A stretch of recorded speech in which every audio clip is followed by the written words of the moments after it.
여러분 안녕하십니까? 뉴스투데이 제주입니다.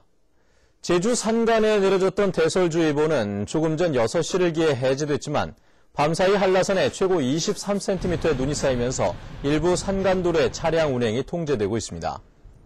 1100도로의 경우 모든 차량이 체인을 감아야 운행할 수 있고 516 도로에서는 소형 차량의 경우 체인을 감아야 운행할 수 있습니다. 오늘 제주지방은 기압골의 영향을 받아 구름이 많겠고 산간에는 1에서 3cm의 눈이 더 쌓이겠다고 제주지방기상청은 예보했습니다. 제주시 쓰레기 매립장의 포화 시점이 반년 앞으로 다가왔지만 새 매립장이 마련되지 않아 쓰레기 대란이 우려되고 있습니다. 새로운 쓰레기 매립장 선정 과정도 주민 반발로 어려움을 겪고 있습니다. 쓰레기 매립장 선정 과정의 문제점과 해법을 박주연, 조인호 기자가 심층 취재했습니다. 쓰레기 매립장 입지 선정 주민 설명회가 예정됐던 북촌리. 주민들이 마을 회관 문을 걸어 잠그는 바람에 설명회는 열리지 못했습니다. 마을 임시총회에서 매립장을 거부하기로 결정했기 때문입니다. 혐오스럽다는 그런 인식을 모든 사람이 갖고 있기 때문에 그런 시설이 들어옴으로써 우리 마을의 발전과 모든 우리 계획이 차질을 빚을 수가 있기 때문에 지난해 쓰레기 매립장 유치를 단독 신청했던 교래리에서도 주민 설명회는 열리지 못했습니다. 입지 선정이 늦어지자 찬성했던 주민들 사이에서도 부정적인 여론이 높아졌기 때문입니다. 이미 관에서 다른 뜻을 갖고 있으면서 여기가 적합지 않다는 그런 거를 염두에 둬서 행하는 행사이기 때문에 지금까지 주민 설명회는 7차례 모두 무산됐고 남은 한 군데도 거부 의사를 밝혔습니다. 내년 3월까지 입지를 선정해도 2017년에나 새 매립장을 완공할 수 있어 자칫 주민 동의도 없이 공사를 해야 할 판입니다. 주민들과 계속 접촉을 하면서 지원 대책과 함께 친환경적 시설임을 지속적으로 생각해 나가도록 하겠습니다. 새로운 쓰레기 매립장 입지 선정이 주민들의 반발에 부딪히면서 쓰레기 대란은 점차 현실로 다가오고 있는데요. 쓰레기 대란을 막을 수 있는 해법은 없는지 조인호 기자가 취재했습니다.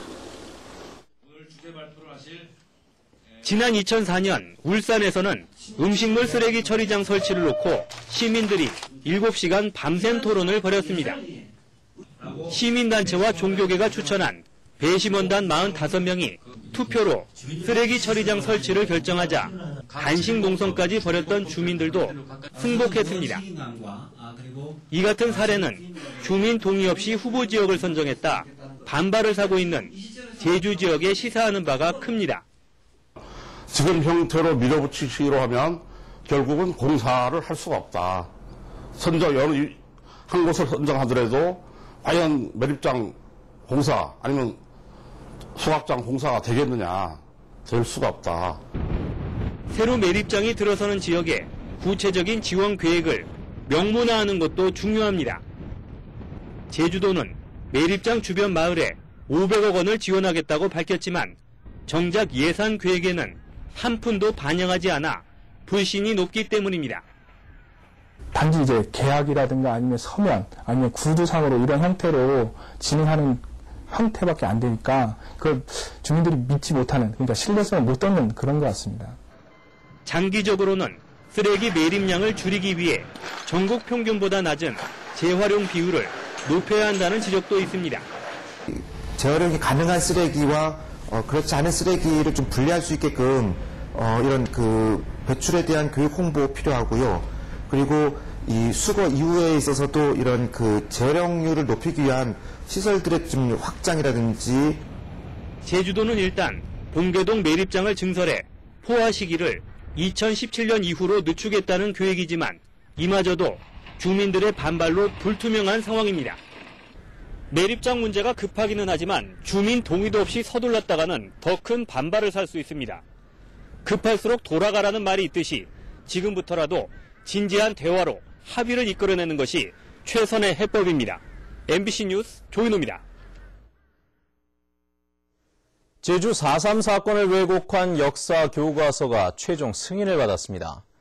제주 MBC가 출판본을 입수해봤는데 왜곡이 심해 앞으로 논란은 더 뜨거워질 것으로 보입니다. 권혁태 기자가 보도합니다.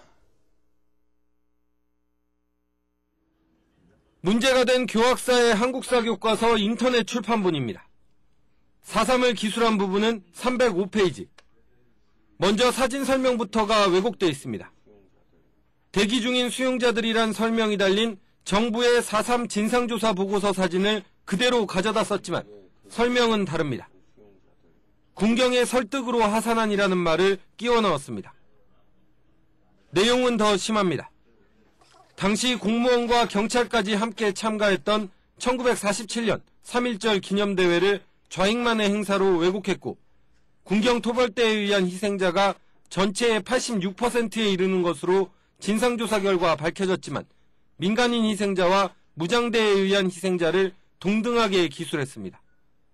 똑같이 대등하게 희생자 숫자를 감으로써 4.3에 대한 이 희생자 숫자라든지 이 4.3에 대한 이 진상규명 의지라든지 이런 걸 희석시키려는 의도가 있는 것 같아요. 지난달 4.3 특별법의 목적과 취지를 반영하라며 수정명령을 냈던 교육부는 문장의 앞뒤만 바꾼 수정안을 최종 승인했습니다. 민간인들의 무고한 희생에 대한 그런 부분이 너무 약한 것이 아니냐. 그래서 그 부분을 좀 보완해야 될 게 아니냐 하는 그런 취지로 수정명령을 내린 것이기 때문에 일단 그런 면에서 그전의 기술에 비해서는 보완이 됐다 이렇게. 한국사는 2017학년도 수능부터 시험에 반영되면서 내년에 입학하는 고등학생들이 필수적으로 배우게 됩니다. 특히 다른 지방에서는 교학사 교과서 불매운동과 교과서 채택 거부운동도 예고하고 있어 제주 지역에서도 이번 교과서 왜곡 논란 파문은 계속해서 커질 것으로 보입니다. MBC 뉴스 권혁태입니다. 제주도 감사위원회는 농업기술원에 대한 종합감사 결과 부적정 업무 처리 19건을 적발하고 관련 공무원 11명에게 신분상 조치를 요구했습니다. 이 가운데 부하 직원을 시켜 초과 근무를 한 것처럼 조작해 1년 동안 112만 원의 허위 수당을 타낸 간부 공무원에 대해서는 제주도지사에게 징계를 요구했습니다.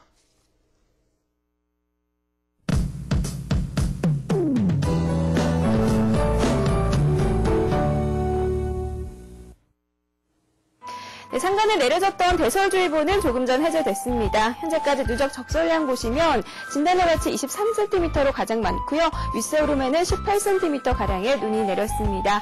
이 내린 눈이 얼어붙으면서 도로 상황이 좋지 않은데요. 현재 천백도로는 대소형 체인, 516도로는 소형 차량의 경우 체인을 감아야 운행 가능하다는 점 참고하셔야겠습니다.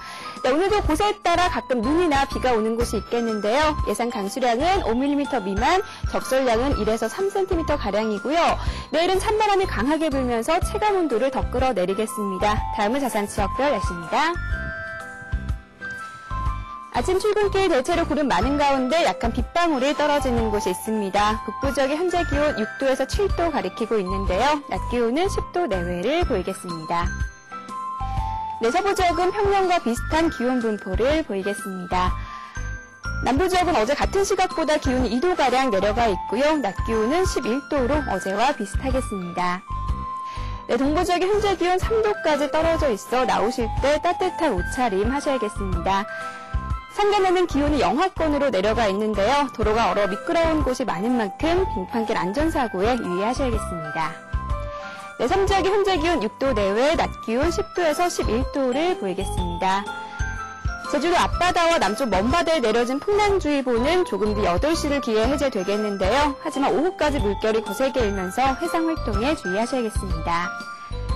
현재 제주공항에는 윈드시어특보가 내려져 있는 가운데 항공편은 모두 정상 운항하고 있습니다. 네, 당분간 대체로 구름 많은 날씨를 보이겠는데요. 기온은 평년 기온을 조금 웃돌겠습니다. 날씨였습니다. 이마트와 롯데마트가 오늘부터 18일까지 전국의 매장에서 제주 특산물전을 개최합니다. 제주 특산물전에는 감귤류와 양배추, 무, 브로콜리 등 월동 채소와 갈치, 참조기 등 수산물이 판매됩니다. 롯데마트는 제주 상품 2만 원 이상 구매 시 10%를 할인하고 고객 1000명을 선정해 5만 원 상당의 제주도 관광상품권을 증정합니다. 다음은 문화예술계 소식과 생활 정보를 정유진 아나운서가 전해드립니다. 대한민국 건축대전 입산작 제주순회전이 14일까지 제주도 문희회관 전시실에서 열립니다. 그림자의 시간들을 주제로 한 판화가 김지은 개인전이 16일까지 연갤러리에서 열립니다. 사물의 용도를 주제로 한 정찬일 개인전이 20일까지 문화공간 양에서 열립니다. 강주현의 시간을 머금은 드로잉전이 20일까지 아트스페이스 C와 성사는 문화곳간 시선에서 열립니다. 서귀포 관악단이 마련한 송년 정기연주회가 내일 저녁 7시 30분 서귀포 김정문화회관에서 열립니다. 제주 도립미술관이 마련한 송년음악회가 모레 오후 4시부터 도립미술관 강당에서 열립니다. 서귀포시는 오늘 30일까지 이중섭 미술관 창작스튜디오 입주작가를 모집합니다. 모집 인원은 8명이며 입주 기간은 장기 1년, 단기 6개월입니다. 제주 수필문학회장을 지낸 조명철 씨가 5번째 수필집 허와 실의 두 얼굴을 도서출판 한국아카이브에서 펴냈습니다. 제주시 도남동에 있는 제주도 보육정보센터에서는 보육교사 1명을 채용합니다. 급여는 월급 139만 원 이상으로 재산사항은 746국에 2211번으로 문의하면 됩니다. 생활문화정보 정유진입니다. 조천읍 북촌리와 한림읍 금능리 해역이 내년 연안 바다목장 신규 사업 대상지로 선정됐습니다. 제주도에 따르면 해양수산부는 내년 바다목장 사업지로 북촌과 금능해역 등 전국 6군데를 신규 사업 대상지로 선정했습니다. 북촌과 금능 연안 바다목장 사업에는 각각 800헥타르의 해역을 대상으로 100억 원의 사업비가 투자됩니다. 전국 최초로 지방 기록물을 관리하게 될 탐라기록원이 설립됩니다. 제주도는 탐라 천년의 역사 문화를 비롯해 근현대사의 제주 역사 기록물을 체계적으로 관리하고 교육의 장으로 활용하기 위해 탐라기록원을 설치하기로 했습니다. 제주도청 제2청사에 만들어지는 탐라기록원은 지방자치사료관과 종합자료실, 행정박물관, 행정문서 보존서고 등이 갖춰집니다. 제주도는 여성 장애인의 사회 참여를 확대하기 위해 탐라장애인복지관에 자격증 취득 과정을 운영합니다. 제주도는 원스톱 상담실을 통해 고충 상담 지원과 정보를 제공하고 여성 장애인 재능 기부 자주 모임인 상록수를 운영하기로 했습니다. 또 내년부터 바리스타 교육과 의료 수선 코너를 운영합니다. 제주도 교육청은 8,300억 원 규모의 제2차 추가 경정 예산안을 편성하고 제주도 의회에 제출했습니다. 교육청은 학교폭력 예방 지원과 어린이집 방과 후 과정반 지원, 학교 증설에 추가로 예산을 증액했습니다. 추경 예산안은 오늘 17일 개회되는 도의회 임시회에서 심의됩니다. 마라도 산래덕항 개발 사업이 추진됩니다. 뉴스투데이 제주였습니다. 여러분 고맙습니다.